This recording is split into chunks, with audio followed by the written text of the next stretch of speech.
Didier. Tu peux pas, quand tu vois quelqu'un, tu peux pas d'entrer comme ça, lui sentir le cul. C'est important, ça, c'est très important. On ne sent pas le cul quand on connaît pas. Qu'est-ce qu'il raconte celui-là? Bonjour l'éducation. Doit-on sentir le cul des autres? Mais la réponse est toujours oui. Je vais plutôt nuancer les propos de futé. La réponse est oui, mais aussi non. Pour les chiens équilibrés, c'est oui. Pour les humains déséquilibrés, c'est oui aussi. Et pour tous les autres cas, c'est non. Il paraît que les histoires de fesses, c'est ce qui marche le mieux sur le net.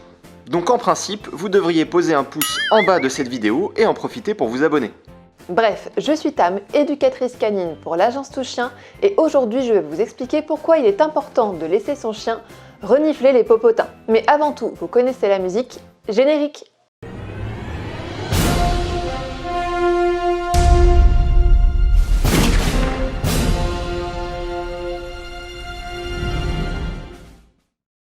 Dans cette vidéo, l'agence Touche Chien analyse un comportement canin que bon nombre de maîtres n'apprécient pas à sa juste valeur, renifler les parties intimes d'un congénère en guise de première présentation. On ne sent pas le cul. Bon, on ne sent pas le cul des filles, voilà. Bah si, c'est comme ça que je prends les premières infos pour savoir s'il y a moyen de moyenner. Que je perde pas mon temps quand même. Je ne compte plus le nombre de fois où j'ai vu mes clients dire « Non mais arrête, ça se fait pas, c'est dégoûtant, ne fais pas ça », avec une bonne traction sur la laisse pour empêcher les chiens de se sentir. Eh bien non, c'est une erreur. Les chiens ne sont pas des humains et n'ont pas les mêmes codes sociaux que nous pour faire connaissance. En langage canin, se renifler les fesses est la meilleure manière, avec politesse, de dire bonjour. C'est le cas entre chiens bien codés et à l'aise dans leurs pattes. A l'inverse, un individu qui se montrerait réactif face à un congénère qui viendrait lui proposer une bonne séance de sniffage de fesses exprimerait un mal-être, voire un problème de comportement. Il faut savoir que de chaque côté de l'anus de votre chien se situent des glandes que l'on appelle glandes anales.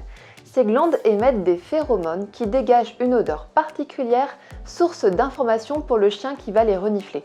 Et oui, n'oubliez pas que votre compagnon a un super odorat, et en allant humer les fesses du congénère en face, il va pouvoir déterminer son sexe, son âge, son régime alimentaire et son humeur. C'est un peu l'équivalent de votre fil d'actualité sur Facebook. Ne faites donc pas l'erreur de le priver de cette opportunité lors des balades avec les copains. Dans un monde idéal, elle se ferait systématiquement sur un terrain neutre sécurisé, avec des chiens détachés et sociaux. Mais bien souvent, ce n'est pas le cas. Chiens et humains se rencontrent au détour d'une rue et plutôt que de passer leur chemin, ils s'arrêtent. Si vous vous reconnaissez dans cette situation, n'oubliez pas un élément essentiel. Votre chien est attaché et la laisse entrave énormément ses possibilités communicationnelles avec le congénère qui est en face de lui. Alors s'il vous plaît, détendez les laisses au maximum et ne privez pas votre compagnon du minimum protocolaire canin et laissez-le renifler les fesses du chien qui est en face. Ne soyez pas dégoûté ou gêné par ce comportement car, encore une fois, il est tout à fait normal et naturel et montre que votre chien est équilibré.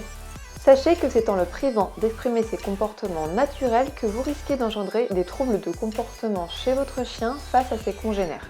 Et oui, c'est à force de le rabrouer, de tirer sur la laisse alors que lui est en train de bien faire que vous allez lui apprendre à mal faire. Vous créez de la frustration et du stress inutilement. Et ça, c'est un terrain fertile pour que votre chien développe de la réactivité congénère. Donc, libérez les fesses et les truffes de vos chiens pour leur plus grand bonheur. Et moi, je vous dis à bientôt la meute. Pour ne louper aucune de nos opérations et construire avec votre chien un duo sans accroc, abonnez-vous par là et activez la cloche des notifications. Dans notre prochain épisode, nous parlerons des autocontrôles. C'est quoi les autocontrôles ? C'est l'un des mécanismes qui fait que votre chien apprend que l'on peut sniffer certaines fesses et que pour d'autres, c'est non.